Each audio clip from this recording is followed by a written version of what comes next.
Good morning everyone. পুনৰবাৰ আপোনালোক সকলোকে মোৰ অন্য এটি ভিডিঅ'লৈ স্বাগতম জনাইছোঁ। আশা কৰোঁ আপোনালোক সকলোৱে নিশ্চয় ভালে আছে। আমিও ভালে আছোঁ।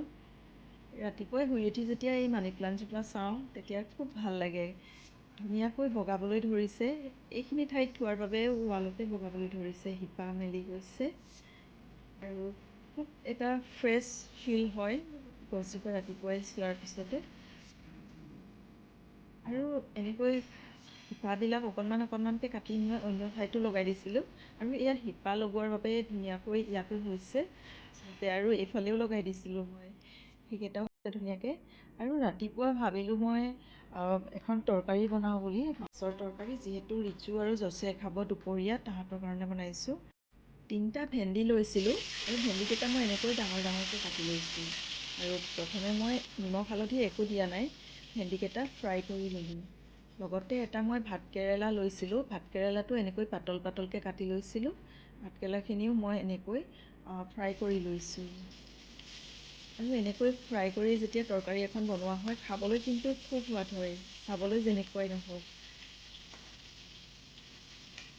এইখিনিও ধুনীয়াকৈ মই ফ্ৰাই কৰি ল'লোঁ আৰু আপোনালোকে এবাৰ এনেকৈ ফ্ৰাই কৰি বনাই চাবচোন। আমি যদি মাংস বনাওঁ তেতিয়া আলু কেইটুকুৰা যদি আগতীয়াকৈ ফ্ৰাই কৰি লওঁ তেতিয়া সেই মাংসকণৰ সোৱাদটোৱে বেলেগ হয়। আৰু এইফালে মই আদা নহৰু লৈছোঁ অকণমানকৈ, বহুত বেছি আদা বা নহৰু দিয়া নাই।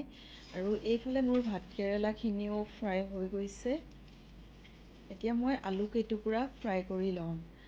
দুপৰীয়াৰ কাৰণে খানা যিহেতু বনাই যাব লাগে আৰু মোৰ অন্য কামবিলাকো কৰি থৈ যাব লগা হয়, বাকী কামবিলাক আটাইখিনি হৈ গৈছে আৰু মই এতিয়া অকল তৰকাৰী এখন বনাবলৈহে বাকী আছিলে, গতিকে তৰকাৰীখন এতিয়া বনাই লৈছোঁ। বাকী কামবোৰ হৈ গ'ল ৰাতিপুৱাই। আৰু আজিৰ ভিডিঅ'টো যদি ভাল লাগে প্লিজ লাইক এটা কৰিব, কমেণ্ট কৰি জনাব কেনে পালে, আৰু যদি নতুনকৈ চাই আছে ভিডিঅ'টো তেন্তে প্লিজ ছাবস্ক্ৰাইব কৰি ল'ব চেনেলটো। এইফালে মোৰ আলুখিনিও ফ্ৰাই হৈ গৈছে আৰু এই একেখিনি তেলতে মই অকণমান পাঁচফোৰণ দি দিছোঁ, বহুত বেছিকৈ দিয়া নাই। লগতে 3-4 কিলামান এনেকৈ তেজপাত দিছোঁ আৰু সেইখিনি অকণমান ফুটি উঠাতে মই আদা নহৰু খুন্দি লোৱা যিখিনি আছিলে সেইখিনি দি দিছোঁ আৰু এতিয়া এইখিনি অকণমানকৈ ফ্ৰাই হ'বলৈ দিছোঁ, বহুত বেছিকৈ ফ্ৰাই হ'বলৈ নিদিওঁ বাৰু, একেবাৰে ৰঙা হৈ গ'লে টান হৈ যাব, গতিকে তেনেকৈ হ'বলৈ দিয়া নাই।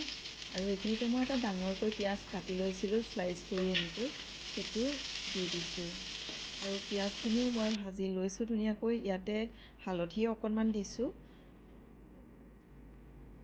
গৰম দিনত যিহেতু বহুত বেছি মছলাৰ খাবলৈও ভাল নালাগে, সেইকাৰণে মই বেছি পাউডাৰ মছলাবিলাক দিয়া নাই।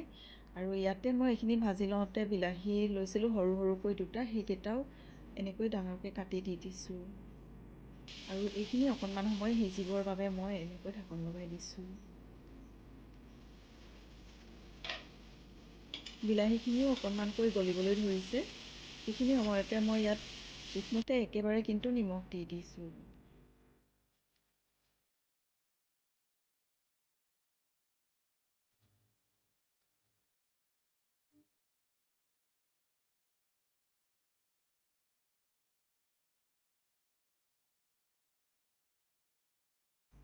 আৰু বিলাহীখিনিও অকণমানকৈ ছফ্ট হ'বলৈ ধৰিছে, একেবাৰে গলাই পেলোৱা নাই বাৰু মই।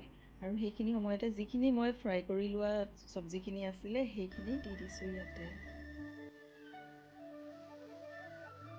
আৰু আজিকালি ল'ৰা ছোৱালীয়ে যিহেতু চব্জি খাই খুবেই বেয়া পায়, তাহাঁতক অকল মাছ মাংস কণী অমলেট পনীৰ এনেকুৱাবিলাকেই বিচাৰি ফুৰে, আৰু সেইকাৰণে মই ভাবিছোঁ চব্জিও অকণমান তাহাঁতে খোৱা যাওক, খাবলৈ যিহেতু বেয়াই পায়। আৰু সেইকাৰণে মই ধুনীয়াকৈ এনেকৈ ফ্ৰাই কৰি বনাই দিছোঁ, যাতে চব্জিৰ ৰসকণ হ'লেও মানে তাহাঁতৰ শৰীৰত যায় আৰু লগতে অকণমান মুখৰ টেষ্টটো পাব লাগে তাহাঁতক, মুখৰ টেষ্টটো নহ'লে মানে খাবলৈ নিবিচাৰে। আৰু মছলা যিহেতু মই বহুত বেছি দিয়াও নাই আজি, সেইকাৰণে ধুনীয়াকৈ চব্জিখিনিকে ফ্ৰাই কৰি এনেকৈ বনাই দিছোঁ। মছলাৰ লগত চব্জিখিনি ভাজা হৈ গৈছিল, গতিকে মই পানী দি দিলোঁ আৰু পানী জোখমতে দিছোঁ, তাহাঁত দুজনে খাব। জছে কিন্তু ফ্ৰাই মাছ খাইহে ভাল পায় আৰু সিটো এক্সট্ৰাকৈ ফ্ৰাই মাছ খাবই বাৰু, আৰু জোলত অকণমান দি দিছোঁ, হয়তো সি ইচ্ছা কৰিলে খাব পাৰে, সেইকাৰণে দিছোঁ। আৰু এতিয়া মোৰ তৰকাৰীখন উতল আহিছে, এয়া ধুনীয়াকৈ হৈ গৈছে, অকণমান ধুনীয়া এটা কালাৰো আহি গ'ল উতলাৰ কাৰণে। তৰকাৰীখনো হৈ গৈছে।